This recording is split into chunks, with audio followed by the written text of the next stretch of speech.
Ladies and gentlemen, if you have ever wondered if a movie could be so boring that it means absolutely nothing, then you are not alone.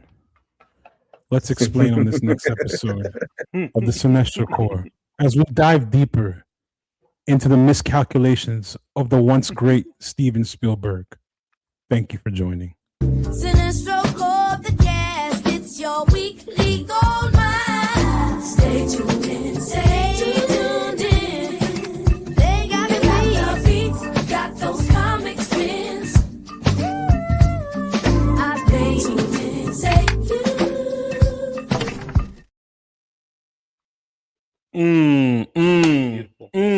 That was a long cold open. Bro, I had to do it just like this long ass movie. It wasted my fucking time, bro. Wasted fucking time. Let's start with that. Let's start with Disclosure Day. I didn't get to see it. But before, I had a busy week.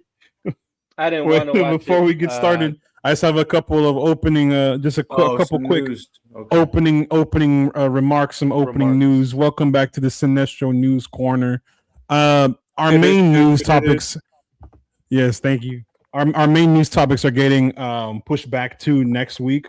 So this is just a chance to say Happy Pride Month, y'all. Happy Pride Month to all of our members of the community. Just remember that you are loved, you are safe and welcome here with us at the Cinestro Core. I know the world may seem against you, but don't ever forget that you are free to be you and you are loved for you. That's right. Additionally, we would like to say, in the same spirit of Pride Month, we want to say congratulations to the New York Knicks. Big ups, Mom Dynasty. What the fuck they got to do with the gayest team of all? What the fuck they got to do with it? It's a very gay city. I'm just I saw in the same like we're talking about the news. But that's we're talking about the news like a backhanded compliment. You're like, speaking of gay of queer people, shout out New York Knicks, baby. Big up. Well, in the same way. Well, you could say in the same way that gays and queer people overcome adversity, the New York Knicks overcame they didn't overcome adversity. Yeah. It was an easy dub. It was an easy, almost a sweep. It was. We made it too easy. That's what happened. I was just saying. That's Allah rewarding them for having such a wonderful leader. Thank you. Never going to lose an election again. How many terms can a mayor run? Or like as many as he wants. Now let that nigga be president, bro. Fuck it. Let him be president. He's never. But big ups, Mamdanistan. Shout out New York right now. Also, happy World Cup. It's time. I'm in my Mexican era right now. You know, all my people. Shout out my peoples, bro. We in Ciudad Mexico right now, bro. I'm turned up. I've been consuming 4 football games, 4 soccer games a day. He's footy pilled. Luis is footy pilled right now. Literally, I'm locked. Dude, that's real. That's real. I have never known this much about soccer during a season until like the first day when Mexico was playing the World Cup, bro. Every site I went to in my construction job, every single site, niggas were gathered around the fucking radios like they were hearing about War of the Worlds. Yeah. Like it was that's it's war of the like the 50s. It is a War of the Worlds. It is War of the Worlds, and we are shutting all that shit down. Yeah. Just wanted to go run through those real quick and get everybody caught up to speed. It's the month of June. A lot of great stuff is happening this month. Unlike this next topic, this fuck ass. Oh, hold on. One more thing. I must get this off my chest because one more thing. Sam Levinson, count your days, bitch. Count your days, bitch. I hope this episode goes viral. I really do, because I need the world to know Sam Levinson is Interpol's most wanted top 1 terrorist of the world, bro. Why in the fuck? I was gonna say Euphoria, why in the fuck? Euphoria is spiritually Israeli, except it's literally based on an Israeli TV show. So it is quite literally. It is. That's why there's so much teenager. That show makes like the first and second season. Are they bad? Yes, but this is something completely different. This is worse than. This is the worst thing, not just worst show, worst thing I have seen in the last like 6 months. Are you serious? This shit is horrid, bro. The best parts are Marshawn Lynch and Coleman Domingo going John Wick at the end of the show. Marshawn Lynch is in it. And they know what they're doing because if they didn't cast Marshawn, I wouldn't have watched this shit. And Adewale as Alamo Brown. I might watch it just for Marshawn. Coleman Domingo's on his John Wick shit. On the last episode, yeah. So spoiler alert. Spoiler alert. JAWN. John, yeah, that should have been my name today. Do y'all care if I spoil it?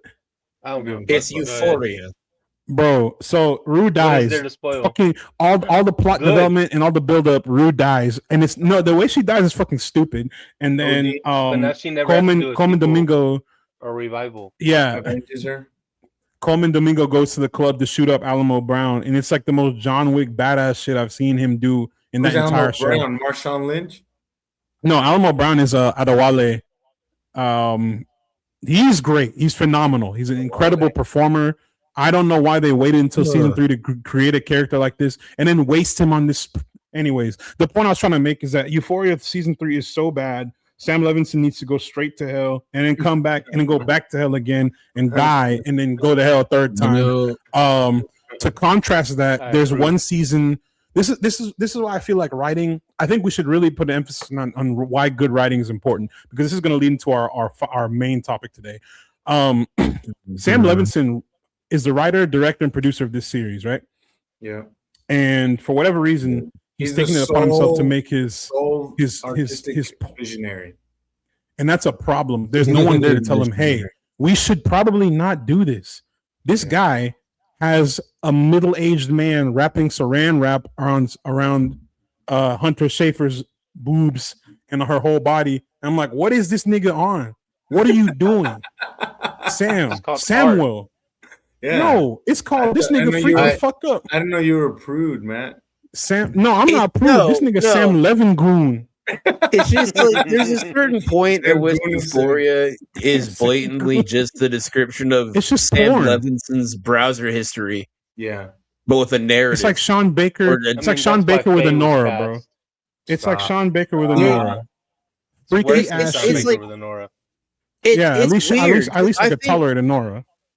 The evolution of Euphoria just feels to me like he's like, all right, fine, listen, I understand they're adults, they're playing teens, and it feels like I'm exploiting these teens sexually, so fine, I'll age them up and I'll exploit the adults sexually. Are you happy now? No, just stop being weird, Sam. Drive, bro. Just stop being weird. He's like, it's not that hard. He's like, it's not weird because Cassie's an adult now and she's an OnlyFans model, so that's perfect. Yeah. And this is basically Sam Levinson trying to have his porn fantasies play out because Sydney Sweeney's naked for an entire episode. I'm like, what is this shit?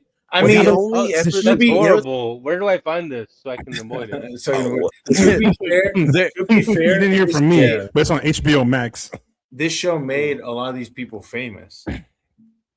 Unfortunately, Jacob Elordi became Jacob Elordi because of this show. Sydney Sweeney, sure. When am I gonna see more of Fesco, man? I miss him. He's well, he's in this briefly. Oh, really? He is, isn't it? Mac Miller, like a flashback. Was they CGI him? Was that ballerina? Was Abigail his last movie? That might have been. Yeah, I think so. His last movie. I the think only so. good part It's of a that fun movie. one.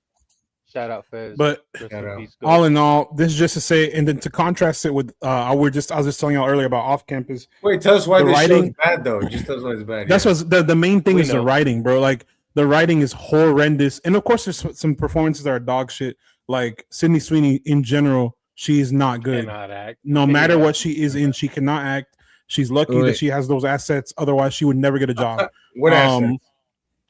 Y'all know. Oh my god. There's a character in here named Faye. What the fuck? Get out. Leave. Don't do this shit no more. There's a whole like sequence where we're in a strip club, and I'm like, what the fuck, dude? This is a show about a girl who gets on drugs. This show's about an addict who's trying to overcome her addiction, and then the show manages to glorify addiction instead of like, hey, get help. It should be a time of like there's hope for you. Get help. Instead, he's like, nah, fuck that. Y'all gonna die. Take the fent, pop the perks, all of it. Do it. That's what I got from Sam Levins. He said, y'all need perk up, take it all the drugs. He said, actually, drugs and oxygen. He said drugs are bad, but look how cool this show looks when they're on drugs. Said, no, listen, guys, listen. Drugs are bad, but look at all this pussy that it's around, and pussy's good. How can drugs be bad if it's around all this good pussy? Come on, I'm Seb Levinson, and I approve. Look, the problem isn't this. Like, I haven't seen. I want him beaten with a stick. And 2, and a lot of the other stuff that Sam Levinson has done. Like the issue isn't like focusing on like sex and sexuality or like drugs and drug use. Like cinema has been doing that for decades, right? I mean, the 70s or so. I mean, Goodfellas, right? Like Martin Scorsese loves sex and drugs, and like a lot of filmmakers from that era and of that ilk do. That's not the problem, right? It's like what the story, right, that surrounds these characters and the situations in which they're in. Do they or do they not justify, right? Like that, it can become, and when it starts becoming a problem is when it feels egregious and kind of like just like exploitative, right? Like in those like in those early seasons, like it really did like all things aside, like it like all kind of like bullshit aside, like it did feel weird how often Sydney Sweeney was naked on that show, and like it was just kind of like we get it, right? Like she's a hypersexualized character and like a hypersexual character, and there's like lots of reasons for why, like the psychology behind a character that makes him that way, and we understand that, but he pushed it to a point where it's just kind of like, damn, bro, like. Even as somebody like who's like super into like European film and is like really into like all that stuff and like that doesn't find that like uncomfortable. I was just like, bro, God damn, bro, like I get it, bro. She like they view her as a sexual object. I understand. I get it, but is there more substance to this? And there isn't. And that's the issue. It's just like drugs, sex, transgression, and kind of like this hedonism. But then that's really it. I don't know. Season 3. It seems like season 3 might not be much different in that sense. And so that that can be really exhausting. You're just like, fuck, bro. Like, what are we doing here? What was the point? And then you get to a point like you told us that that Rue ends up dying in the end. It's like, damn. So where did we go? All for naught. It was all for naught. The entire development from season 1 to now. And because it looked like she was trying to make change at the beginning of the season, and they found a way to just erase all that. And I was like, this is the most bullshit ending. It's like, and then like you said, there's a way to do, the sexual nature and all this stuff tastefully and where it makes sense. This just felt like it's like, all right, my character runs a strip club. Let's see all the boobs and ass and everything, because he's a freak, and I say that derogatory, not even not in a good way. This nigga is a sick. This is a sick mother. This is a sick Negro. There's only one sick clip Negro I've seen from this season of Euphoria, and it's a clip. There's a clip where it might have been a fever dream, but it's where Sydney Sweeney's doing like a giantess fetish thing, brother. Through a dollhouse. Was that real, or did I dream that? Dog, it is real. It is. Is real? It's one of those. So in this season, long story short, Nate takes over his father's company, the construction company. He runs some bad deals, did some bad shit with bad people. The Armenian niggas want to fuck Nate up. They're gonna kill this nigga. I'm like, yeah. This is what. Let me slight pause. This goes back to why the writing is so shit. That would have been a cool story to see play out. That would have been another cool thing to focus on. But they go so back and forth of Rue's on drugs, Rue's trying to redeem herself. Sydney Sweeney's selling her body.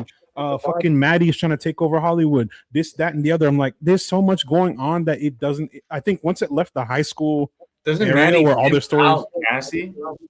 That's crazy.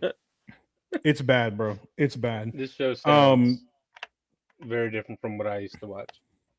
It's awful. Back when it was just high schoolers fucking and doing drugs, bro. What happened? It makes season 1. It makes season 1 and 2 seem like fucking, I don't know. Name a really old TV show, The Wire, or some shit like that. That's crazy. That's how bad season 3 is, bro. That's how bad Go season for 3 Lost is. or something, bro. Go for like Lost, like aim a little bit lower, like still good, but like lower. We can't go for The Wire. You're not one of the greatest shows We're of gonna all get time. Yeah. Supernatural Yeah, seasons 1 through like 8. Supernatural Good- before they start doing That's fair. Kripke shit. That's fair. Before they do Kripke shit. That's fair. Now, to contrast on writing and just overall a better TV show, better shot, better produced, better fucking concept. Off My money campus, better, my clothes better, my shoes better.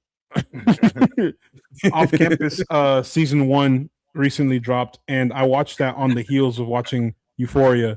It's a it's night and day, bro. Euphoria, dog shit, grungy, dirty, and not in a good way. Off campus is good. Is it good Matt, Matt, in can comparison? Is it good or to yeah? Euphoria? Can you do me a favor for me and the viewers who don't know what the fuck this is? Because I have never heard of this a day in my life. It's Euphoria, but they're older. They're in college. It's literally no. It's heated rivalry. If it was a good story, You lost me. You've It's a already hockey lost player. me. No, hear me out. I hate heated Pause. rivalries. Hear me out. hockey Hear me out. player, but he's straight. Yeah. That's not the reason why it's a better story. No, it's better writing. I'm saying that's what it is. That's what the show is. It's a hockey player, but he's straight, right? Thank you. Okay. Yeah, That's why it's a good, hockey man. player, and he gets in a fake relationship with this music student who is trying to impress another music student, and she has to enter this con and with the ugly it's a music very girl. Yeah. She's not ugly. Let's start there. Ugly artistic girl. I get what I mean. But there's so many cliches and very many tropes. It's a book written by Emily Henry, great writer. So What? there's about a lot of different cliches. Never heard of her. No, my girlfriend did. I listened to what my girl told me. All right. If Ashley says it's good, I'll let it slide. It's just overall it's a better story because I feel like she took time for each character. She wasn't like, okay, even the jock freaked up meathead who wants to just have sex with every girl he meets, he still has depth and character to him. I'm like, how do you manage to fuck up so bad with a show that you had 2 seasons or 3 seasons prior to your third one? And then this out of the blue, she came and wrote this shit and wrote her little book, and it turned into a season 1 of Off Campus. And look how good it is. Look how good it is. I'm just saying. This was fantastic. It was a fun time. It was a beautiful story. I was locked in with each of the characters. It's a shame that we had to go from. What is happening? When did Euphoria come out? 2021. They should have stopped right there. I'm glad you liked it, and it's like maybe I need to check. I told my girl I want to watch it, mostly because I saw the clips on Twitter, and I was like, we need to lock in. Whoa. But it seems like I haven't read the books, so I don't know. But and I get you saying that it's like fun, and and I feel like that's what it should be. But you're saying that it's got a little bit more depth than just hot people. The nasty on TV. Which there's shows like that exist and have existed forever, and that's very much the space that they occupy, right? Like seeing hot people hook up on TV and then shit happens also on top of that, that's fine, and it's like sometimes that's all you want, right? It's like it's it's fucking junk food, right?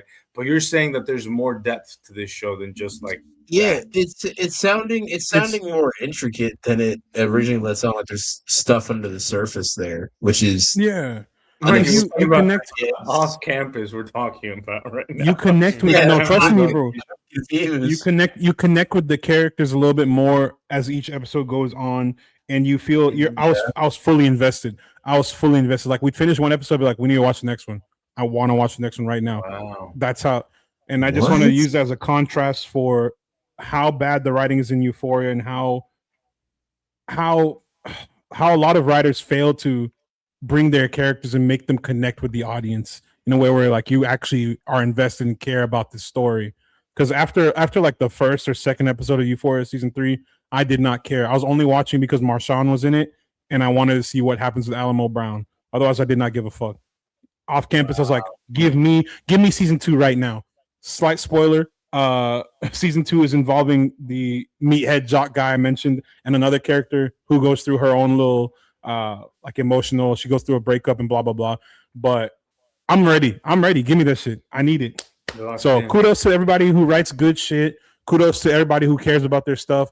Unlike this next topic, our main topic, I'm going to disclose to you my hatred for this film today. Steven Spielberg. I cannot believe that Steven Spielberg is in my shit list. 2026, colossal 2026, and one of my favorite directors. You're going down today, bro. I'm sorry. This is like that New Jack City clip of Wesley Snipes crying with the gun. That's me right now. I'm about to shoot Steven Spielberg, bro. You're about to kill. That's a joke. It's not shooting for real, but I think off rip we do ratings because I have words, nigga. I'll do my hype meter. Go for it. What is this? Is a 1 out of 5. I saw the trailer multiple times. I was in the theaters. And I did not. I was like, this looks like a dad movie. I agree. But like a couple years too late. I agree. I think again, as somebody who hasn't seen it, who's only seen the trailers, I think those trailers are abominable. I think they're atrocious. The trailers are the best part. The trailers are the best part of this whole thing. Start off with those ratings then. Off rip. My rating is honestly, I'm even being too generous with that 2 out of 5. Like I think the 2 out of 5 is solely because of the cast and the composer. I was gonna say because of Steven Spielberg, but nah, bro, not today. The reason it's bad, brother. Exactly. So the 2, it's like 1.5 to a 2 for me, and I think the more I think about it, it might be 1.5, but I'll get into that later. AZ, what's your rating, bro? I don't know what you actual crackheads are talking about. This movie has everything you would need. It has intrigue, it has lore, it has pretty good special effects and visuals, it has compelling action, and a hook that would make the people of 2016 go crazy. Unfortunately, it's 2026, so I don't give a fucking rat's ass. Letterboxd won't let me give this a half star, I think, so I have to legally give it a 1. Wow. You can do a half star. You can do a half star. Oh, I can? You just gotta click it again. Cool. Half star. Give it a half star, brother. Right, I have. Oh my God. Half star. Half star. We'll get into it, but it's not bad. Fuck this movie. Fuck this movie. Well, talk about it. Talk about the plot a little bit. Like let us know what it's about. So here's the story. Oh no, you go ahead. You tell it. Okay. So here's the story. Because I'm gonna get to a piece of the plot. I'm gonna focus too hard and get mad, bro. You tell it. I'm fuming right now, bro. The story is humanity finding out that aliens actually exist, right? Like somebody in the government leaks that information, right? Government psyop, and it's basically just in order. How would humanity cope with that, right? And that is disclosed from the trailer. The trailer feels like the entire movie, right? Of what you should know. Like, oh, wow, humanity is going to find this entire worldview turned upside down. There might be actual deep questions here, right? The trailer looks a little bit cheesy, but still there could be deeper, more compelling meat on those bones. And then you get into it, and there's a lot of meat, but it's like mystery meat, like that pink sludge that fucking McDonald's chicken nuggets are made out of. Because it's these conglomerates of lying story threads that only serve the purpose of intrigue for marketing, that you can put in trailers that are little beats of story that don't go anywhere because they just sound good for marketing hooks. They just introduce MacGuffin after MacGuffin after MacGuffin and then raise this really long philosophical ass-pulled monologue that is this isn't a recap, AZ. No. So AZ's on the right track. AZ's on the right track. So they're talking about there's aliens. Actually, AZ, I'm gonna correct you a little bit. It's not a government. It's not a government organization. It's a capitalist side company that is. Oh yeah, it's BlackRock. An independent contractor. And basically, they aliens came to Earth. What was it? 1947. Note that date. And note that date. Yeah, I wonder. Yeah, okay, yeah. Note that date. Y'all hear me? So the aliens come to Earth. Obviously, they try and keep this shit hush hush because it's gonna fuck up everyone's beliefs on are we alone in the universe, religion, etc. Yeah. So they hide them in Area 51 or in Roswell. Sorry, isn't that where? Whatever. I don't fucking know. That's the area. Roswell's where they land in Area 51 is in Nevada. Thank you. don't give a fuck about Yeah. this movie. That's how bad it is. Everyone is But yes, they keep the aliens. Aliens land in Roswell. They take them to off secret government facility. Fast forward, this has been known for years. And there's a video of Richard Nixon meeting the aliens with some celebrity, and that's where Josh O'Connor's story takes off because he stole the data, he stole that information, all the data, and he stole something from the aliens, like a little device, and it comes on this long. You would think that there's be some cool, badass, like little, like action feel, like this analyst who goes James Bond, Jason Bourne type shit, and he's running across the country to prove that aliens exist while this other entity's trying to shut him down. That is not what happened. So that's that sounds like that's what they think. That's what they think they did. That's what they thought they did. That's what they thought they did. He's on the run from this government agency that's trying to track him down and take back the information. Yeah. Yeah, and like that's the movie that's happening, right? But for about like 15 minutes, and then another movie starts. This is where the problems come in. You start following this like newscaster lady who gets played by Emily Blunt, love her. Agent, played by Emily Blunt, and her husband's Wyatt Russell, who I like in other things, but in this I want to kill him. No, he was funny, bro. I think he was all right. He's the best part of this movie. I found him insufferable. I found his Court Chungus husband act. I found it insufferable. He's just a Denton bro. He just wants to do his little music, bro. Drink his beer, his life. You know that guy the guy that's the dad from Modern Family, the guy who plays Phil Dunphy, who plays like the cuck boyfriend rebound guy and everything. Yeah. He felt like that, but worse. In this movie, to me, that's how he felt. What's her storyline? What's her plot? Her storyline is basically she's like a sleeper agent who gets activated by I can't believe this, by a cardinal, and oh god, I'm having a stroke. Okay, so she gets activated by a cardinal. AZ, you haven't seen the full film, so I'm have to correct you again. Yeah, I conked out about an hour 45 in because it's 2 hours. You tell us, Matt. What's his thing? He's right on that, and he's also wrong on that. She's not a sleeper agent. She had an encounter with the aliens when she was like age 10. And it rewrote her brain. Same thing with Josh O'Connor. He had an encounter with the aliens when he was young. Now they are able to speak and understand the alien language, which is written in math. What the fuck? And then Coleman Domingo's explaining everything. And Coleman's in this, by the way. He's good. Movie still sucks dick. He's a conspiracy theorist, right? He was part of the organization with Josh O'Connor, and he's the one who convinced him to leave the organization and expose the truth. So the two of them have some direct connection with the aliens. That's why they're able to understand the language. That's why Emily Blunt's character basically goes through like a psychotic break. She starts speaking Korean, Russian, other languages. She speaks the alien language on the TV, and everyone's like, "What the fuck's wrong with you?" Oh no, yeah. She starts speaking, and that's what Matt sounds like, apparently. Yeah, apparently she's speaking that YMX plus B shit. You know, she's speaking that A squared plus B squared. She's speaking Atreides battle language in that bitch. She's speaking that. the child. No, yeah, Gerardo. No, you're right. It's that the Sardaukar. Yeah, the Mongolian. But like. And then of course the entity, the organization is trying to chase down Josh O'Connor. Then they're alerted to Emily Blunt's existence. Like, we got to go track that woman. Led by Colin Firth. Colin Firth, a great actor, a phenomenal actor. Yeah. Why are you in this film? Do you need some money? Are you hurting that bad? And we made Kingsman 3 already. Please. We beat Hitler. We did. That was badass. I love that. That was cool. He's in this just to be the big bad, and like he's not a bad guy per se. Like, he's not doing evil shit. He's just like, we don't need the truth to come out. That's all he wants. Antagonist. Yeah. And I feel like this is where my issues with the movie start to arise. The writing for each character is just so flat.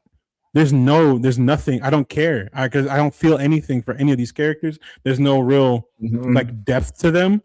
They're like, oh, this analyst stole the fucking alien documents. Also, he happens to be a victim of an abduction. Also, like it's so all the important people, not even paint by numbers.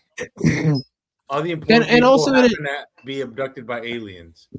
Yeah, and also it's weird, right? Because as far as I watched into it, right, I had maybe about an hour and 20 minutes left, which is egregious, by the way. So very egregious for this fucking movie. It Consider is yourself lucky, bro. I saw the No, whole you shit. had like 40 the minutes left, not an hour and 20. the starting and stopping of multiple different films in the middle of this. I think the You point said that multiple where times. I What started do you mean? Elaborate on that. You say it feels like Okay, multiple movies. it will be going in one direction, right? Where it's reasonably grounded, right? You feel like Zane, you my goat. get a tangible idea of where the film is going, right? Yeah. It starts off with the analyst, right? He's doing some handoff of data that he's stolen that you know from the marketing and everything is relating to the alien invasion, right? And you're like, oh wow, okay, this is going somewhere, right? And he's got some mysterious device. Oh, okay, what does that device do, right? And then it introduces the next character, which is the newscaster lady, right? And then she has her whole thing with her activation and everything. You're like, okay, that's a little bit different, and but it's a character introduction to a new character we haven't seen yet, so that's fine, right? Then it goes back to the Black Rock organization. And I shit you not, Luis. I shit you not. Palantir. That's why I started laughing. Where it goes to Palantir, and it goes to Colin Firth. He sits in his gamer chair, and he grabs the device, which is this little tiny joy jack-off wand, basically. This little vibrator thing. That's crazy. And when he holds it and attaches electrodes to his head, I shit you not. That shit that Eleven does in Stranger Things, where she can track people across time and space through their mind, he can do that. But in addition to not just being cerebro, he has cerebro. He has cerebro, but he can also take over their Smart mind, make cerebro. them into sleeper agents, and then transfer the things he sees in his mind to a data screen, and then they can run facial imagery on the things that he saw in his mind, all by gripping this device, which apparently saps his life force. When I saw that, this entire movie jumped the shark for me, and I started laughing. Why? It is, bro, because it comes out of nowhere. Too cool. And then it's alien technology, right? Right. It's because at the beginning of the film, when Josh O'Connor runs away with the device, they're like, "Don't touch it, don't touch it," and there's no like, it's so like it's like a death ray or like an explosive or something. But then it does that. So why are they afraid of him? Why do they even let him go in the first place? Right? And then on top of that, they don't want him to have that power. Yeah, it's too much power. No. It sucks his life force. You can't use the thing unless you're like hooked up to like an IV drip and you have all these people fucking monitoring you. Otherwise, you basically explode. Well, that's the only way Colin Firth could do it. Yeah, you can use it, but those are the precautions they're taking in order to allow him to not die while using it. But see, IV drip Josh O'Connor was a chosen one, like Artyom with the dark ones, so he can do it without it. Actually, hold on that point too. Josh O'Connor isn't the chosen one. Emily Blunt is a chosen one. Josh O'Connor is a misdirect, because I thought Josh O'Connor was gonna be like the main guy. He's gonna be the dude that everyone's like, "Oh, we need you to help catch the aliens," because they show him all over the trailers. I'm like, all right, cool. Josh O'Connor led sci-fi movies about the fucking rip. Because he's the white boy of the summer right now. White boy of the month. Yeah. Until Callum Turner, when we watched that one movie, he's not a good actor, bro. And that movie looks like ass. Yeah. The only good movie Callum Turner, you know I am there, has been Green Room, and I liked it because he died. He's not in Green Room, is he? He's in Green Room. No, he's not. I promise you. We'll discuss that. We'll discuss that. When we talk about the other movie. But basically, Emily Blunt is the main alien experiencer, and she can hold the device bare hand. It won't burn her up. It won't kill her. Nothing. And it's not even explain. It's just like they're like, we've been waiting for you. Colmy Domingo is explaining everything. Like this is about 2 hours into the movie. Why'd they? 2 hours into the film. What's so special about her? Because I don't know. I don't even know, bro.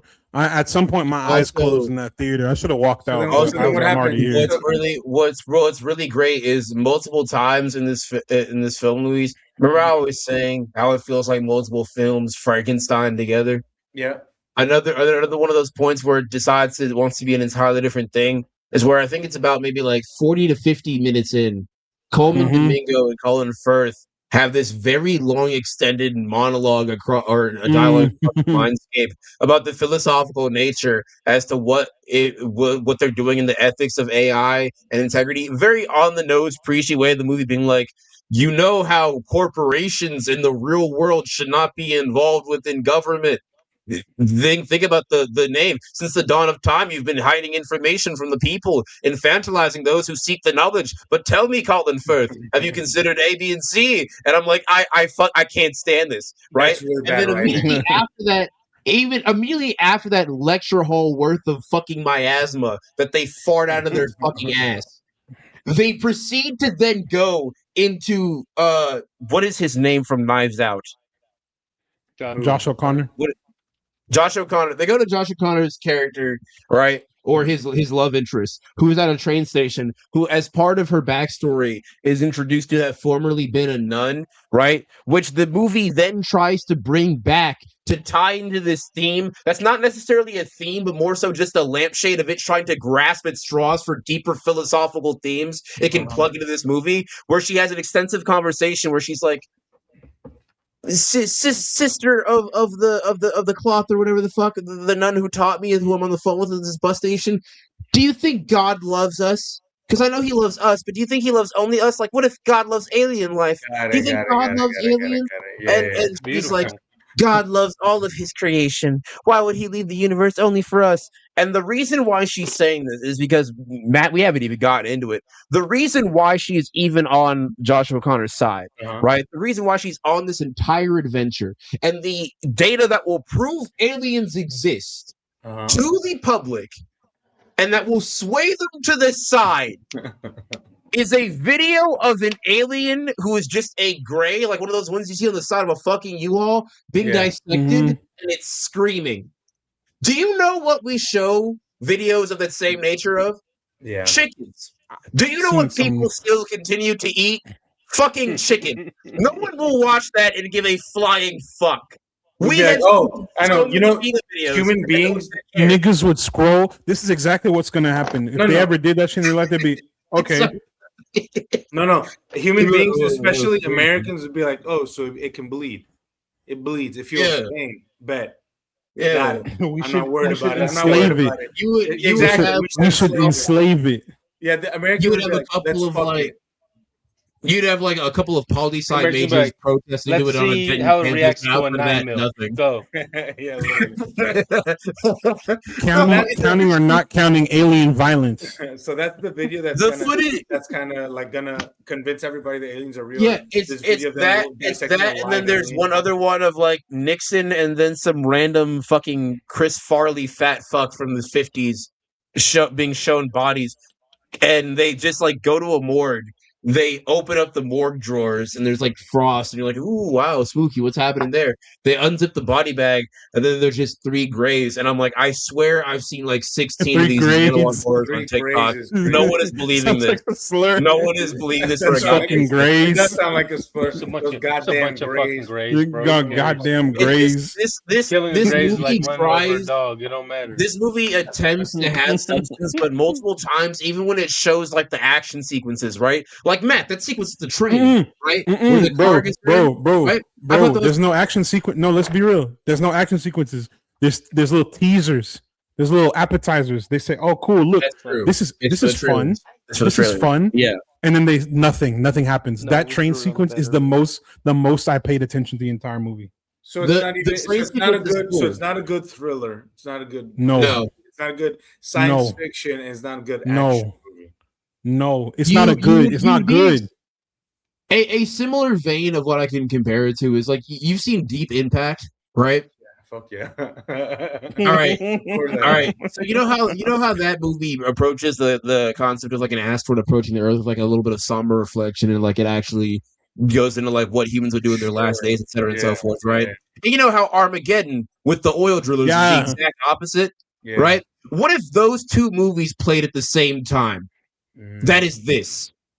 It feels disconnected. It doesn't know what it is. It has no identity. It doesn't know what it wants to talk about, so it talks about everything, thus saying nothing. It is a contradiction of cinema. And it is also one of the worst paced things I have ever fucking seen. It was a miserable experience, and it made me laugh twice from how bad it was, and then the joke stopped being funny.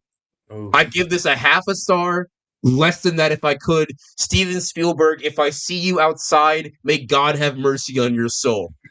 In Minecraft. That's crazy. In Minecraft. I can't. I can't. AZ's not even being like hyperbolic on this, bro. This movie is. Wow. I've seen it from start to finish. This is the worst 2 and whatever the fuck hours of my life. 2 hours I'll and never 18 get minutes, back. 47 seconds. Jesus Christ.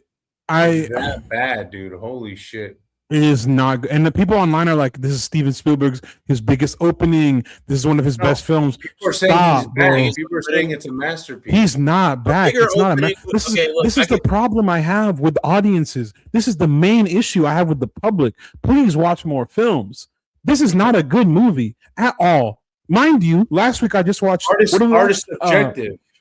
You know? They're subject to my nuts. I'm not watching that shit, bro. I was subjected to this. It's so bad. Okay, being that I'm gonna subject myself to the front end of a shotgun, bro. It's not good. Myself to alcoholism because of this film. If the fact that a sequel to a parody franchise and then a reboot of an 80s cartoon, 80s hero are better than a Steven Spielberg film, that's a lot. That's really bad. That's a bad state of cinema, bro. Because last week I saw He-Man and I was like, "Oh my god, this is surprisingly good. I'm having fun. This is great fun." Even if you eat the Jared Leto bits on the plate, it's still pretty good. It's still a fun film. It's a good time. Can't see his face made it so much better. And he's an amazing Skeletor. Every part of that movie is fun. And then I watched this. I'm gonna go watch He-Man again. To see Grandma pass in the hospital. Oh, yeah. That's what this was. I hated this. They said, "Hey, we got." It's like when they gift you a puppy on Christmas, and then they come and old yeller the motherfucker right in front of you, right after. That's exactly what this felt like. It's like they ran over my balls with a semi truck, and then backed up over my balls again. Like, what are you doing? This is what dogs feel when they think they're going to the park and then their balls get cut off. This is what this is. This film is the reason why Steve Buscemi in whatchamacallit, Spy Kids 2 said, "Do you think God stays up there because he's afraid of what he's created?" Why? No God had a part. Some sort of Lovecrafty and horrible despot.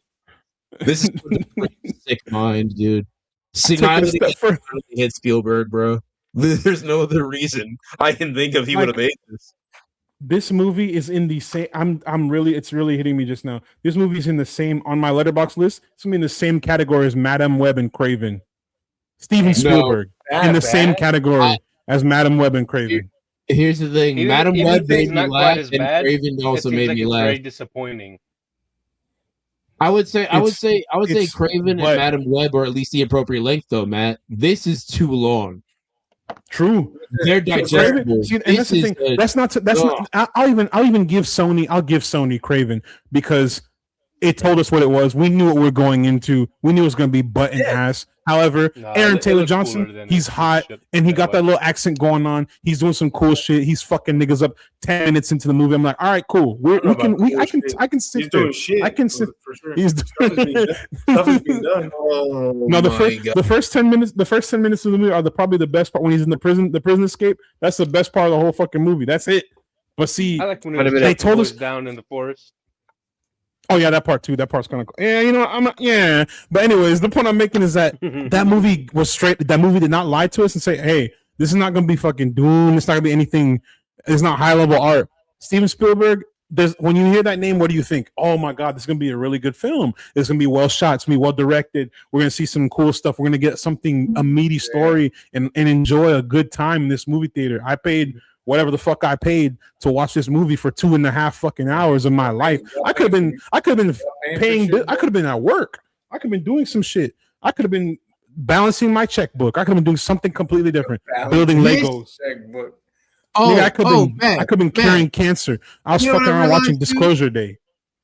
You know what I realized too about Disclosure Day? We didn't even give the audience or the two lovely people who haven't seen it. We didn't even give them insight into what her fucking powers are. She's nostalgia Jesus.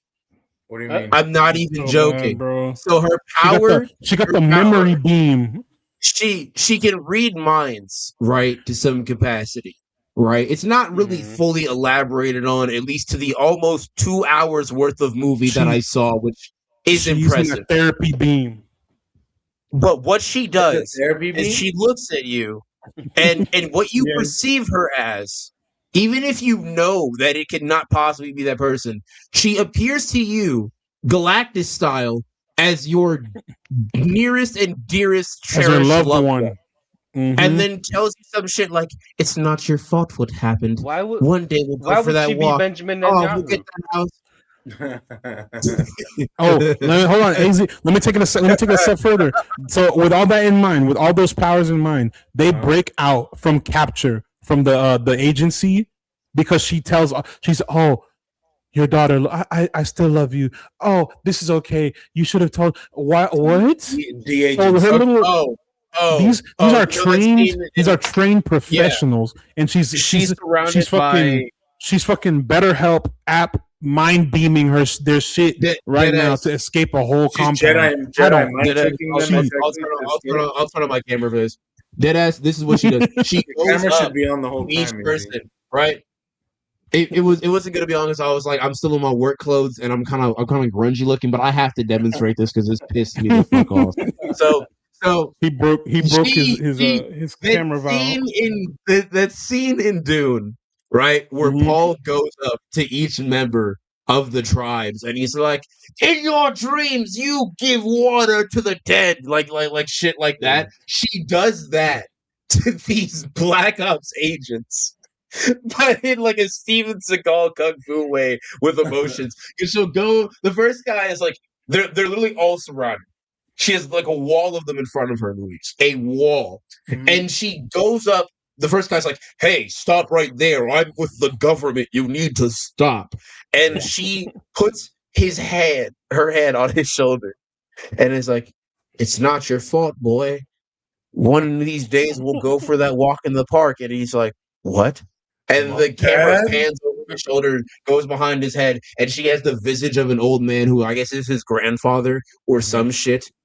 I don't know. And then he starts he has a single tear roll down his cheek, and then he steps to the side, and then the agents literally just come one by one, and she puts her hand out and appears to them as their most cherished loved one, says some fucking gobbledygook of, we'll be together someday. It's not your fault. Oh, the divorce is good. Oh, blah, blah, blah, blah, blah. Move on without me. Some ghost whisperer horse shit. And then just walks out. Now, keep in mind, she does this to 7 agents. There are 20 more than that. In that room. More than that. And then the rest of them are like, well, we might have guns and we might need to kill them, but she said all that nice stuff, guys. It sounds like a very boomer, very optimistic kind of like there's still hope, like the future, everything will be okay, type of thing. It's kind of how it's very I'm 45 and this is deep. It's very much something like you would show to your very Christian immigrant dad. Except he's not 45, he's 85, Yeah, he's like, yeah, what happened to the days where we could use kind words like that Jesus space lady? Fuck literally, God, no. Yeah. It's oh god. Yeah, she said they said we can use the kumbaya beam to stop all the problems in the world. Exactly, yeah. Shut the fuck up, man. It's so bad. Overall, all in all, if you I usually tell folks form your own opinions, watch a movie, even if we say it's bad, go watch it. This one, wait till it gets on stream. Don't even wait till it gets on streaming. Wait till somebody rips it and puts it on YouTube and watch it there. It will be for free on YouTube within the year. Christ, bro. Don't even worry about streaming, dog. Don't even worry about it. This is the Spielberg name attached to it. Honestly, after Ready Player One, I should have expected this. That man lost it long ago. He should have known. He swindled Ready me. Player One was a great movie. His best movie in the last 15 years is West Side Story. Yeah. I'm being serious, and that's not up for debate. I know you're wrong. Okay. I don't I was Damn. gonna give you some keys and say that's Ready Player One, but I don't have my keys, so pretend I did that. Okay. Still didn't work. Well, overall, this movie just fucking slog fest. Shit was terrible. Took too fucking long. It made me mad. In fact, it made me furious. If I'm being honest, I was gonna use that same fucking segue. See, we locked This is in. an We in there. transition. We in there. And speaking of being furious, Now, I must be up early in the far morn, and I also haven't seen Furious, but I did see one scene from it, and it was the coolest fucking shit I've ever goddamn seen. So my hype meter offer it 11.8 out of 5. Holy shit, this shit looks like it rips. My God, God. Trust me, brother. Trust me, brother. This movie was a spiritual experience. This movie was night and day. Walking into the Fury into walking into Disclosure, I was like, oh my God, Steven Spielberg, we're gonna have a good time. I walked, I was like, I hate it. I'm gonna sit on a nail, I'm gonna sit on some cactuses, I don't give a fuck. I walked into this like, okay, it's a martial arts movie, and I'm gonna like it. I walked out, I said, oh my God, give me Too Furious right now. Too Furious, please. Yeah. I will be watching this immediately after work. Like, as soon as I get off work. The way the movie ends too, it doesn't even have room for a sequel. Like the way the story wraps up, there's no chance for a sequel. I personally, if I was on the team, there will be. Yeah. It better not be with the same people. Okay, that's all I'm gonna say. With how good this movie is, though, do you guys think they could even one up it? I mean, if it's the same people cooking again, then yeah. If you give it an actual decent story, yeah. Okay, it's not a good movie. I mean, I'll talk about it on the pod, and you can listen to it after the fact. But I mean, that's it. I mean, the Furious is a Lionsgate movie, so that should tell you everything you need to know. It's low budget. But this is basically the timeline. Shout out my homies at Lionsgate. A father fights fearlessly against ruthless kidnappers to save his abducted daughter.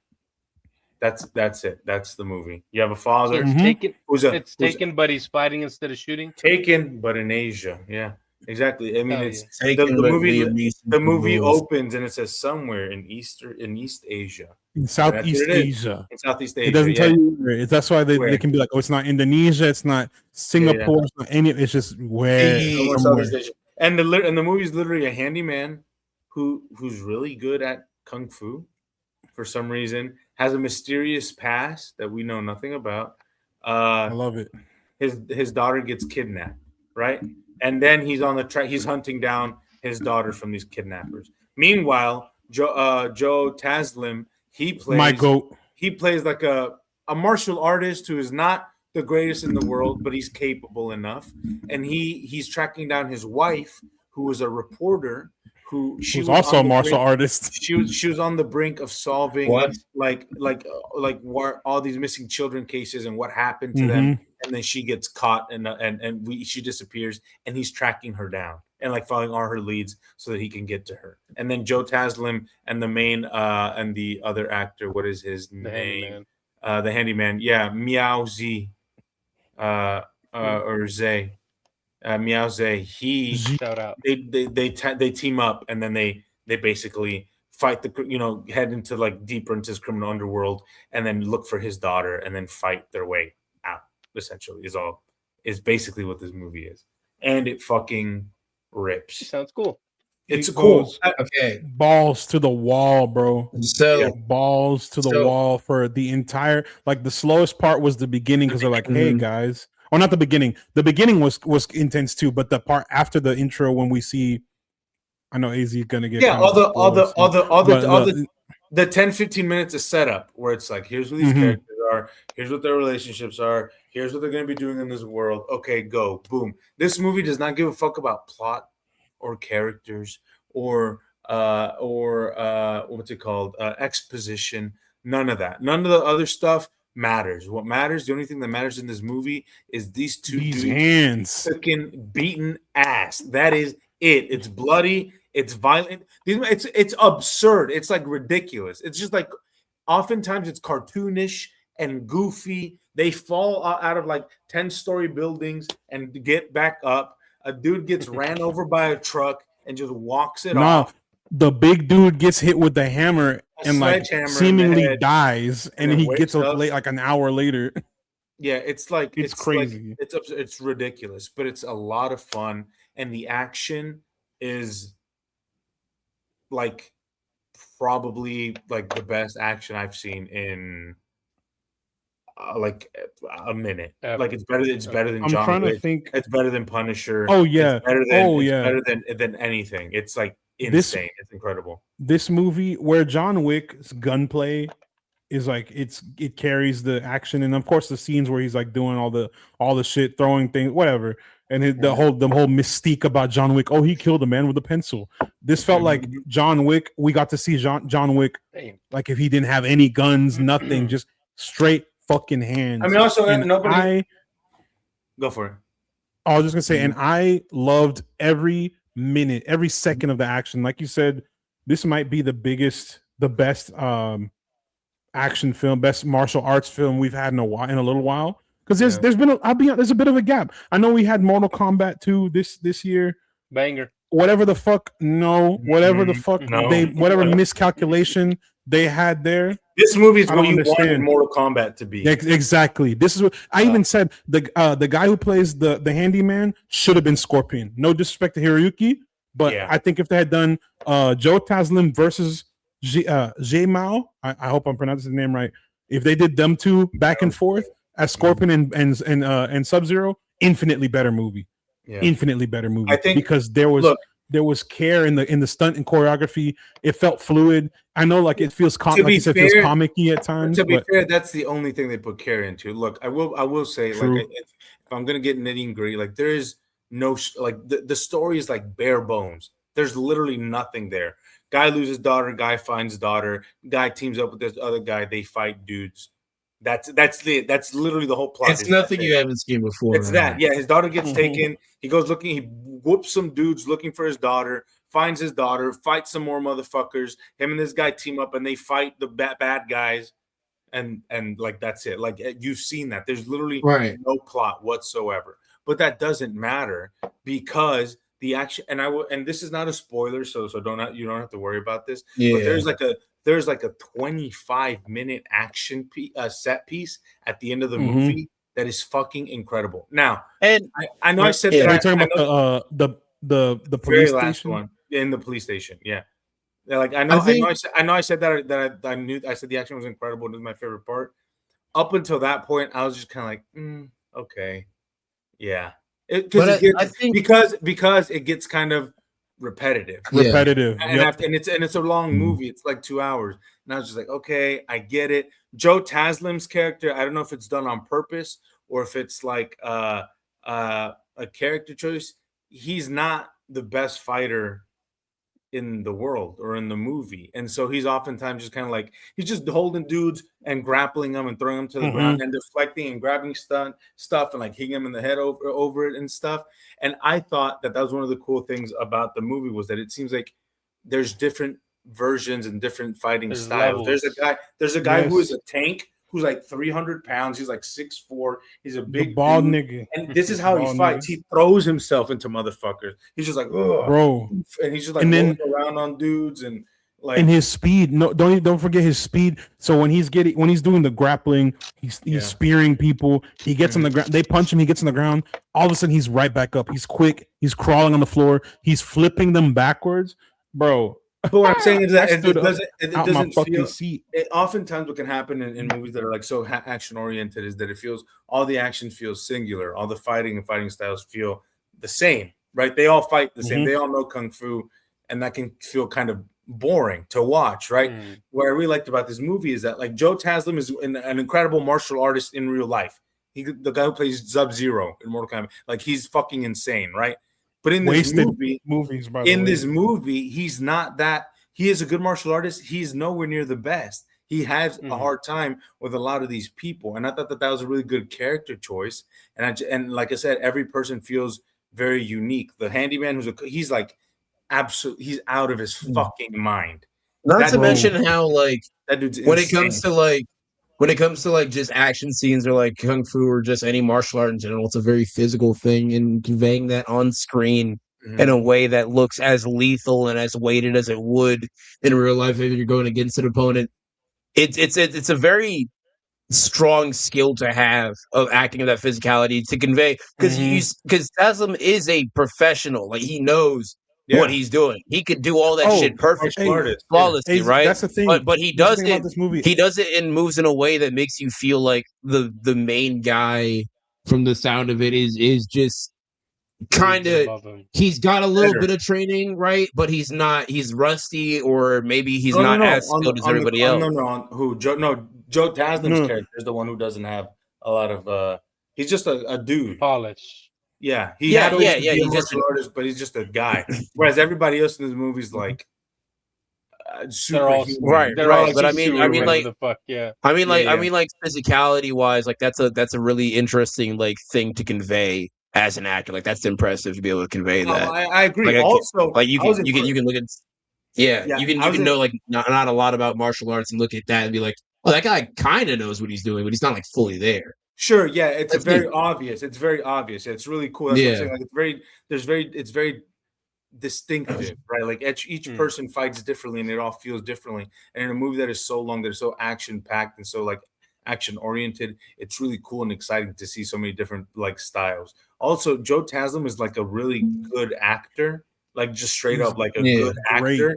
And it made me really upset that he's so underutilized in Mortal Kombat, because in this movie he's just like actually like acting. He's like, he gets to say lines and stuff. Like, yeah, I told y'all. Really good at delivering them. It's insane. It's I told y'all when we watched I watched the first Mortal Kombat, I'm like, what the fuck? They wasted this dude. They wasted my boy.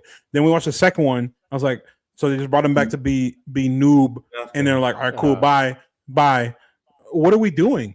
This guy is he puts so much passion and like energy into the martial arts stuff alone. Then you add the fact that he's good at what he does acting wise. You guys, Mortal Kombat has fumbled bad.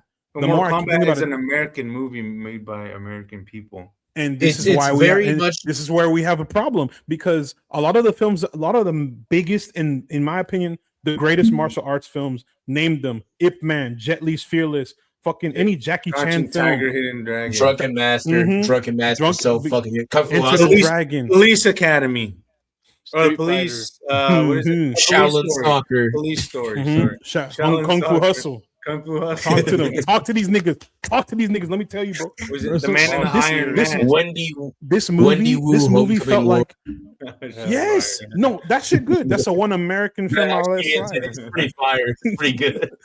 This film invokes all of that, and I feel like when you see something like Mortal Kombat, a movie based on a fighting game, and there's barely like the fight scenes are all right at best, and like the dialogue is shit. Where Cole Young died, that's the best part. Fuck that movie. It's crazy to see like the contrast. You know what I mean? Right. This is what Mortal Kombat needs to do and kind of like take notes on. They need more emphasis on the fighting, on the shit that matters. If the story, like I'm telling you, this story was bad. Like the writing is bad. It's not like a good movie. Like from a filmmaking perspective, like I talked about, what was it that we were talking? I've said this before, and y'all were on my ass. I think it was Mortal Kombat. I was like, it's just not a good movie. This movie, like The Furious, it's not well written. Like, it's kind of corny and cheesy and like goofy, and you're just like, what? Like the fuck. But the action is so fucking good and so nonstop and so propulsive and so exciting. It's just like sensory overload. You're just like, fuck, yes, exactly. And that's exactly what this movie needed to be. And that's the thing. If Mortal Kombat was like, you know what? Yeah, the writing's dog shit. Yeah, it's goofy and it's cheesy and it's corny. But guess what? We're going to give you 2 hours of just fucking nonstop brutal fucking action, bro. Then I would have walked out of that and been like, that was fucking incredible, bro. What happened? I don't fucking know, bro. But they were kicking some fucking ass, and it was incredible. Also, like, and it's like that's the thing about like The Furious. It should be balls to the wall. Yes, exactly. And also, back on Street Fighter, I feel like Street Fighter will be bad, but I think they are going to do that. I think there's more emphasis on. No, Street Fighter. Yeah. I don't know. I'm cautiously optimistic about Street Fighter now because after I watching think the series, Street Fighter's gonna be I'm gonna good. have there's gonna be a high bar for them to clear for me because looking at that, looking at fucking Noah Centineo doing that shit and anything he does, I'm like, what is going on, bro? No, you know what is happening? What I need from Street Fighter is like a Kung Fu Hustle meets James Gunn's Scooby Doo. That's what I'm looking for. A live action cartoon with some decent action to it. Because that's what Street Fighter is. Yeah, it's a cartoon with good action. What I'm gonna say is that Street Fighter will have this over Mortal Kombat. That it seems like it has a understanding and a mastery over its tone of its identity. Right? Yeah, it knows what it is, and what it knows what it is. Yes, this is funny. This is kind of like a little bit more like outlandish and out there. It's like, and we have the visual palette and the filmmaking style to back that up. We're not just putting dumb jokes in our movie for you to be like, oh look, and Louis Tan. Like, it's not just serious or dark. It doesn't look like Mortal Kombat looks ugly. Like it's just like muted and ugly and dull. And those ugly ass backgrounds, just dog shit, right? Like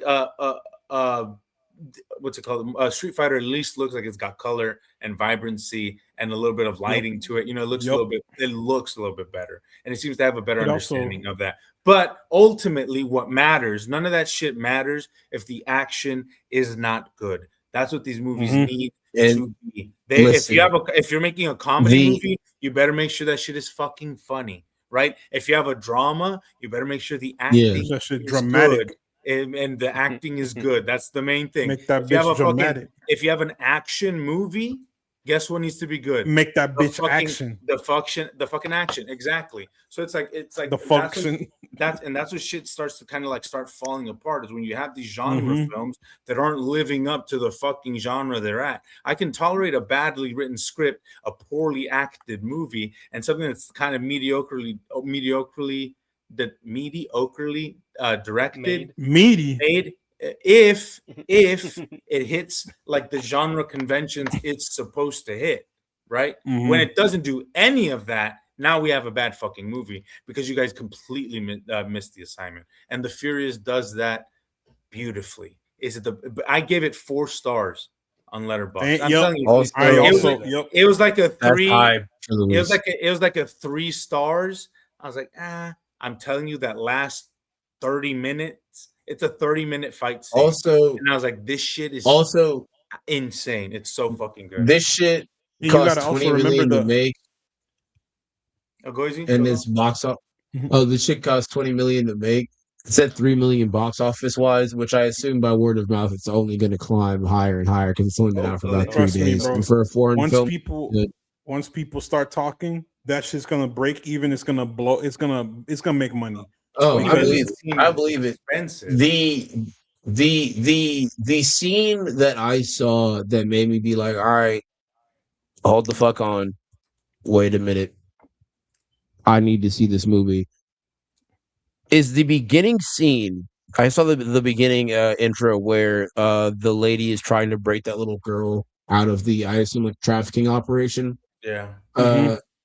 And she's fighting these 2 guys at the same time and does what I can only describe as a tactical belly flop.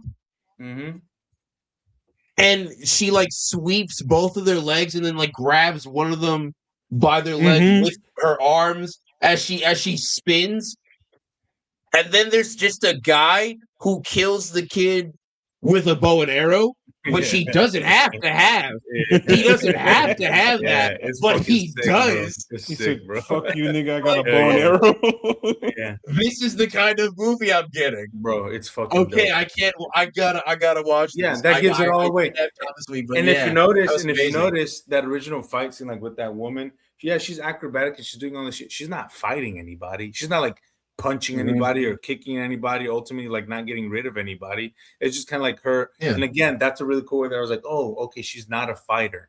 Yeah, like, you know, you get it. It's like it's an action movie and there has to be fighting. So she is fighting. She's doing choreography, but she's not fighting anybody. She's not beating anybody up. And I was like, that's such a cool way to kind of establish her character. And who you get the insight of the character instead of through like dialogue. You get it through actual like physicality, action, right? yeah, You get action. you get the actions to speak, and that's pretty impressive.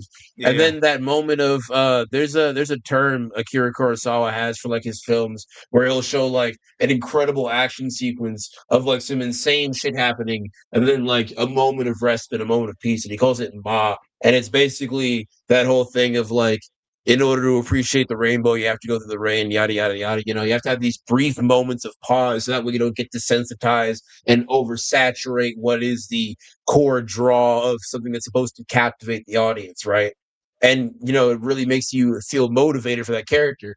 And how Matt was talking about earlier, how the part where it feels just a little tad bit slow is that part where it just cuts at the beginning of the family. I think that's like that Kurosawa bit of like the Ma that he was talking about. And I think that's really good because then you also get like a good sense of like how that dad's gonna be just an absolute fucking nut in order to get his daughter back by any cost. Yeah. But all in all, I'm excited to see this fucking movie. I have to see this. This sounds good. I'm an 11 out of 5 for Trust hype. me.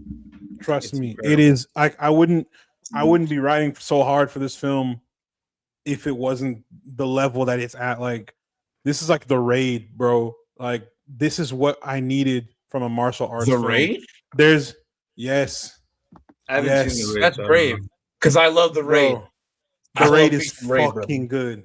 The Raid is fucking good. If you like action, if you like martial arts films, watch The Raid right now. A stunt. This a lot is of up this there. is like, have you seen the and then, Korean, the guy Old who Boy, plays- the original one? Gareth No, Evans. No, Old Boy. I forgot who all is in it. The original Korean. Yeah. Yeah. That hallway fight scene, it seems like a lot of the like at least in the trailers, a lot of this film has that energy to it. And I'm a sucker for like a good hallway punch up. So I'm really that's why that close Daredevil into the shots season of 1 action. was so insane. And why the rest of the seasons tried to do that over and over again because hallway fights are just badass for some reason. I think it's the close quarters, how you can get really good camera angles. Also, the camera work during that intro was great. And if The way it she just gets slid on better, the floor and the camera was like I'm watching her saying, each move, Yeah. and like she was using, It's like- she was doing like, she was basically doing some like jujitsu moves, you know, shrimping out and like pulling herself off. a little bit of like this is capoeira going on. Like it was. it's so beautiful. it The was- blending of the fighting styles is incredible. 'Cause Yeah. it's not one single fighting style in the entire movie. Also, we get a little the- bit of Wing Chun. We get a little. Oh, go ahead. The director Kenji Tanigaki, he started as a stunt coordinator, and I think that's very Yes. apparent and very obvious. That's very. It's True. like when Because- Scott Adkins. It's like Scott Adkins doing the John Wick stuff. No, it's good.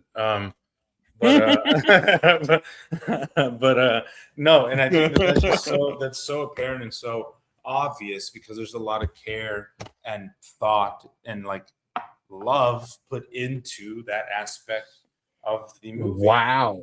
He's probably he's done a bunch of shit.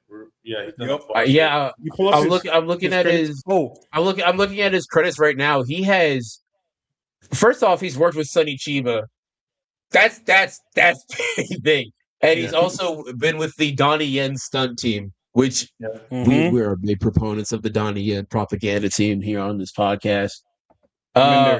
Sadly, he has worked on Rurouni Kenshin, and we don't talk about Rurouni Kenshin. the live action Rurouni Kenshin. Yeah. No. Oh, It's most Kenji, Rurouni Kenshin is the mangaka's bad man, a very bad man.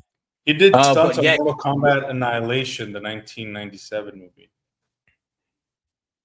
Back Oh when Mortal wow! Kombat Okay, so films this were is good. interesting. He was also an action director, stunt coordinator, and second unit director in the movie Snake Eyes. Yes, I Which read that. Wild.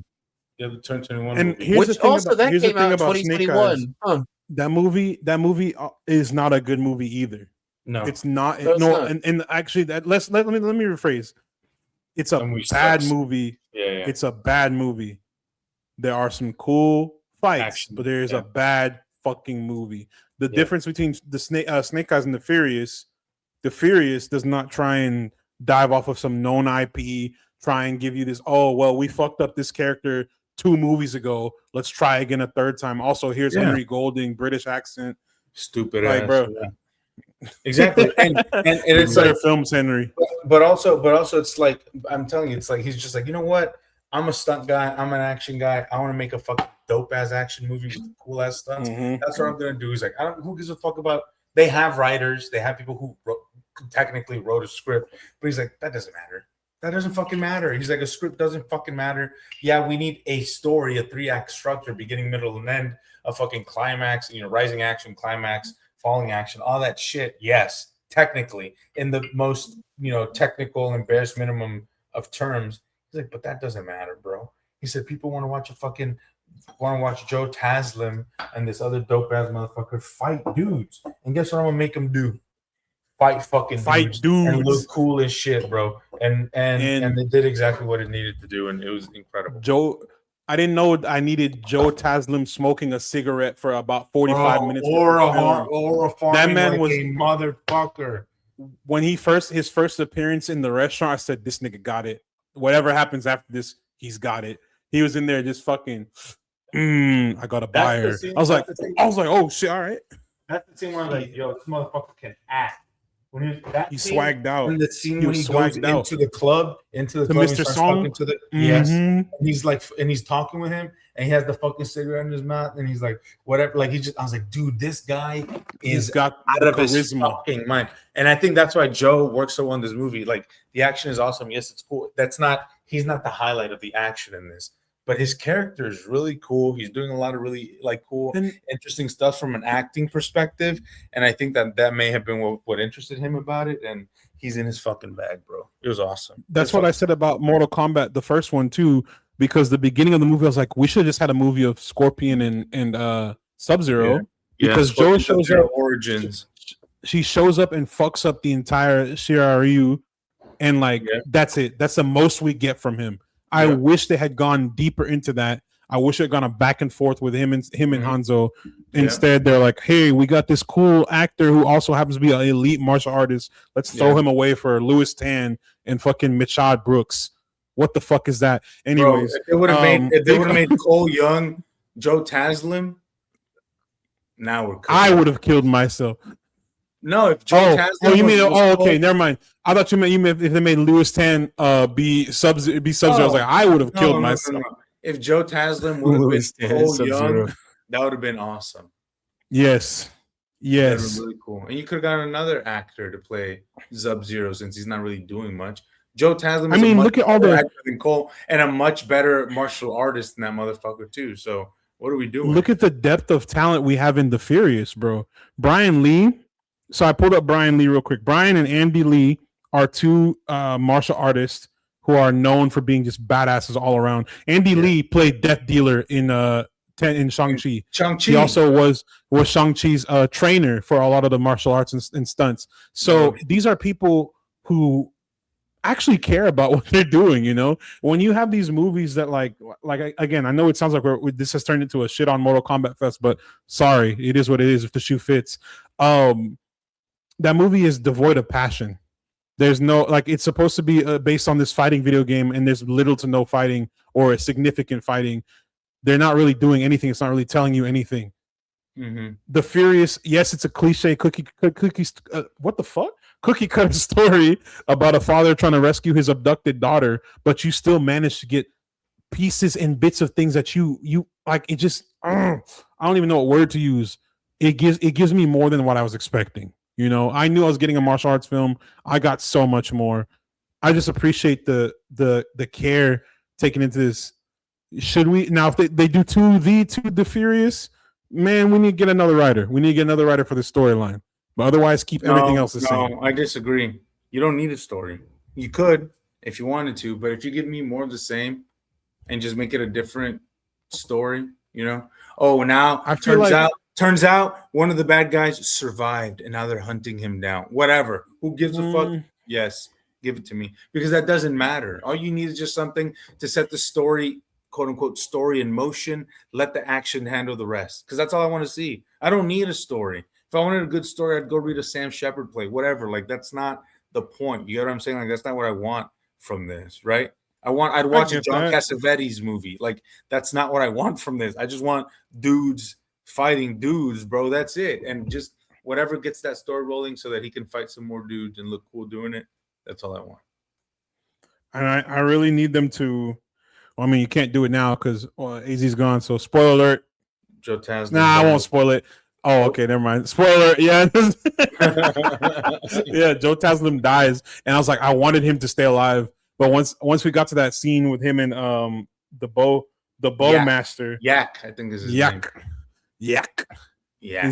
He was off that yak. He's off that yak. Shooting them arrows. Bro was going crazy.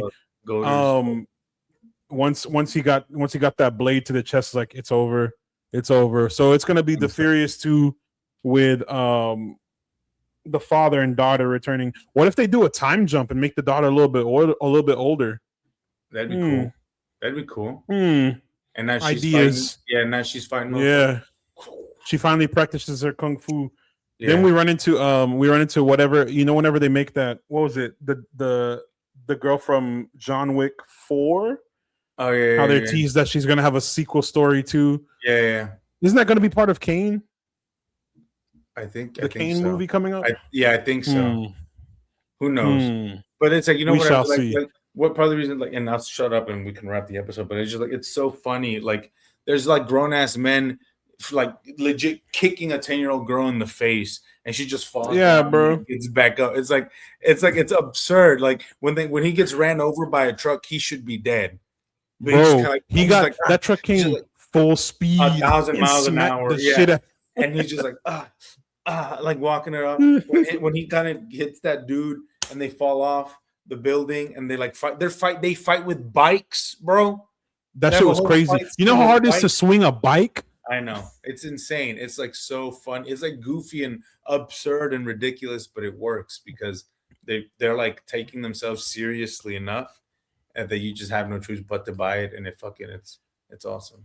Also, the guy, I couldn't find him. I don't know on the cast list, but the guy who plays like the son-in-law, the main guy who with the glasses, the hot young guy. He was insane. He was insane, out of his fucking mind. He's so good, bro. He's an incredible. I had him pulled up, and a great actor. I tried looking him up on IMDb. I couldn't find his name. I didn't know what his name is. Joey Iwanaga. His character name is Pak Lung. A sociopathic son-in-law of a powerful gangster who runs a child trafficking syndicate. And like there's he's in that show Alice in Borderland. He was also in Rurouni Kenshin. He was in that too. Yeah. He was I would he was awesome. Ideally, in a perfect world, in a perfect world, he plays Cole Young versus yeah. He's incredible. He's a great actor, out of his fucking mind martial artist. Like, or absurd. if they want to, don't know how they'll do this for a third film. But there's some other characters in no, hell no. There's some other characters in Mortal Kombat that haven't been introduced yet that he could. Yeah. No, I thought you meant Cole Young comes, but that motherfucker's. Oh no, you mean they meant No, have him play like, what's it called? Let's see, Kung Lao's dead. Have him play Kenshi or any of the other fighters in there, like Rain. Reptile. He'd be good. He'd be good for any of these other roles that they can pull into the third film. Something Hollywood needs to take from this is like, whoever did the stunts on this, hire them to do stunts for Mortal Kombat. Any martial arts centric John Wick movie, the Donnie Yen fucking movie. That was gonna be cool anyways, but like I need to see this stunt team more cooler. Like shit with like bigger budgets and like probably like better scripts. Yes. Like, I want to see what they're able to do with like some big shit, like big money. Like give them $200 million to make a fucking and just let them cook. Like I need to see this stunt team and this director like make more shit together because it's awesome. Like maybe something in Hollywood. This was in Hollywood, but you get what I mean. Like something a little bit more mainstream, something a little bit bigger. Like would be cool big budget, big studio. It would be great to see. I would love to see a film like that. You know that scene of I'm gonna say like two more things. I'm gonna shut up. But that scene of him fighting all the people in the club in the octagon. Oh, incredible, bro! Incredible. He pulled out the hammer. That shit was crazy. Oh my god! It reminded me of fire. like whenever you see like whenever Donnie whenever in shit. What am I talking about? Not Donnie Yen. No. You're thinking about Old Boy? Jet Li's Fearless. Jet Li's Fearless when he's doing the rapid punches. Yeah, I that's the feeling I felt. I was like, holy shit, he's doing what the fuck is he doing? That's how I felt when he pulled that hammer. I was going. When I was watching this, it made me feel like those old Jet Li movies that my dad used to make me watch with it. Or I would watch with my dad when I was young. Yeah, same thing. Felt like that. I appreciate the different fighting styles so much because like so much.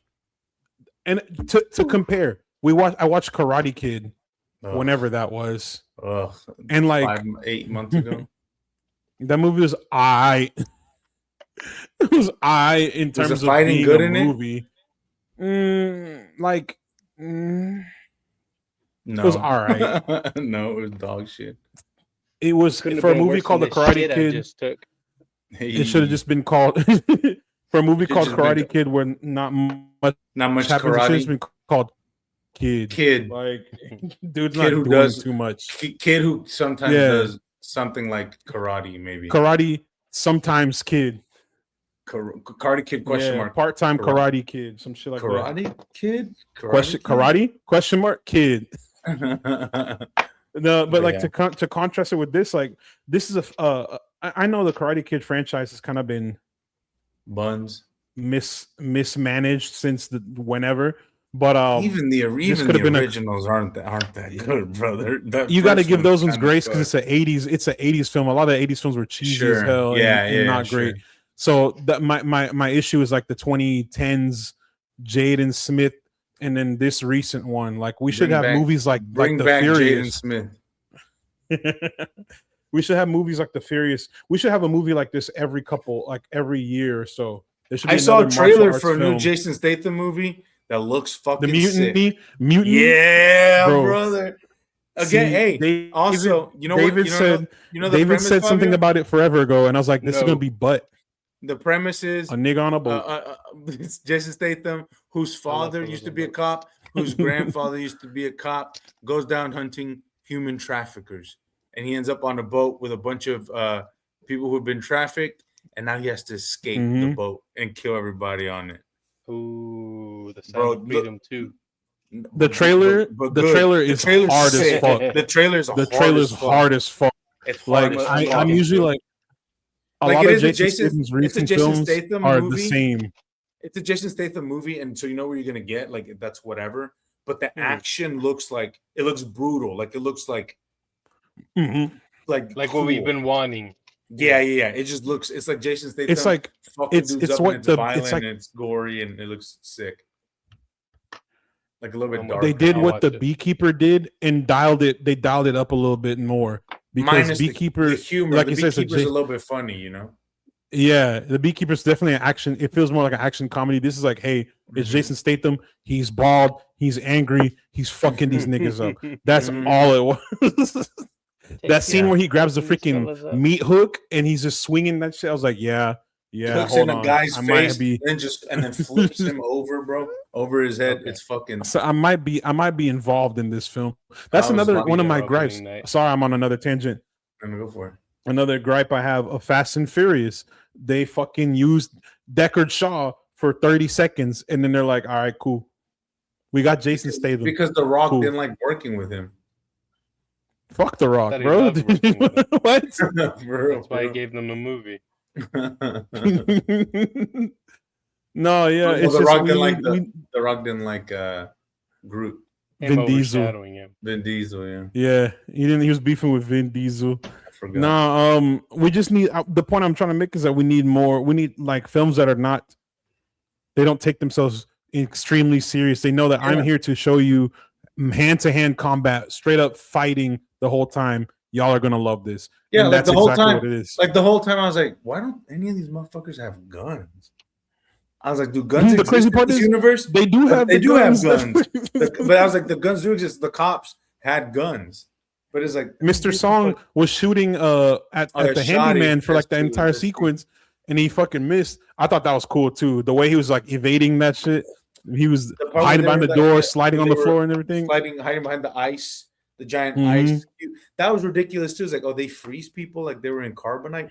Who gives a fuck? There's some wild ass criminals. Literally, it's just badass. Because there's a scene where they kick, the guy punches the ice cube, and the ice block in his head falls off, and it's just like, whoosh, and then he kicks the bottom part into the guy who blocks, and then it just shattered. It's fucking like absurd. It's just like ridiculous. It's fucking rich. I'm watching this for my birthday. It's awesome. Same scene where he's swinging the hammer around, the sledgehammer. Like that shit was crazy as fuck. He gets hit in the fucking head with a sledgehammer and survives. And doesn't die. Doesn't die. I'm telling you, that known to happen.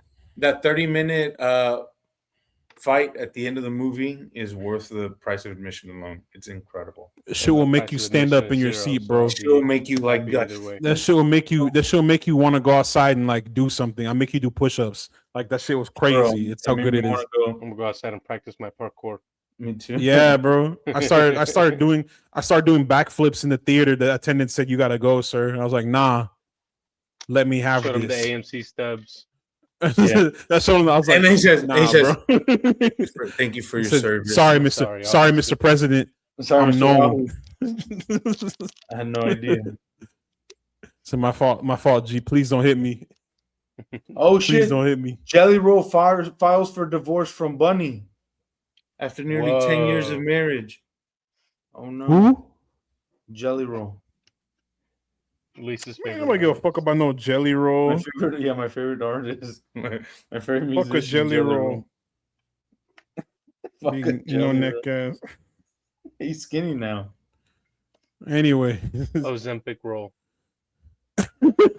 Ozempic Roll. GLP-1 roll. No. Smeglitude Roll. Okay, let's wrap it up. Or whatever they call it. Well, speaking of jelly rolls, let's roll off this episode real quick. Appreciate everybody tapping in with us week after week. Keep the energy going. Share this with your friends and family. Let's grow this channel more and more. Tap in with the homies Backstage XP at the Backstage XP on all platforms. They got some cool stuff coming up. Of course, we got Supergirl coming up and The Death of Robin Hood. I know they're doing some stuff with all the movies coming up this month. Checking with them. AZ's gone, but he was going to explain himself for his socials at Tari Singo, all platforms except for Instagram, Big Papa Tari. If you don't follow him, you're homophobic. Twitch.tv/Tari Singo. He's tapping in on the games again. I know he's working at the coal mines, but he still plays games and has fun on the side, just like we do on our Twitch, twitch.tv/Cinestro Corp with an S. We will be doing playthroughs this year. Graham, he's about to dive in on Black Flag. My fault. African American Flag Resync. He's gonna do the Dark Knight, Legacy of the Dark Knight, and I think he wants to do. He's already playing Bond, so I don't know how he's gonna do that one. But Graham, I don't know. Yeah, we'll get some playthroughs this year for sure. We got Wolverine coming up, GTA allegedly, and other things in between. Until then, follow us on Cinestro Corp, all platforms to know what we're doing. We're trying to be more active on socials. If you know someone who wants to post for us for fun, tell them to tap in, tell them to shoot us a DM, an email, whatever. Send me a carrier pigeon. We'll get them on board. We'll get them a t-shirt. We have some cookies, free beer at the cost of $12.95 or whatever it costs in the store. But anyways, all that being said, we appreciate y'all. Love you guys tuning in every week. Brush your teeth. Practice your kung fu. Go watch a World Cup match and defend your Cup matches. Watch every single one. Support your local LGBTQ plus community members. Send me money for my birthday. And everyone, yes. So support your local LGBTQ community members. We're sending it out of the money for his birthday. Which as of 1 minute ago, as of right now, today. Yes, sir. Yes, everybody, go wish Gerardo a happy birthday right now. Happy birthday to G Money, one of our good members here, one of my boys, long time. long time homie. You know, we've been through a lot. The founder and whatever other shit. But everybody, please go wish Gerardo a happy birthday. Off many ledges. We're in the trenches. Go ahead and cash app him, sell him some money for his birthday, and get him a beer or two on the house. Sure. But we appreciate you guys. Everyone, stay safe. We love y'all, and we'll see y'all at the movies. Adios.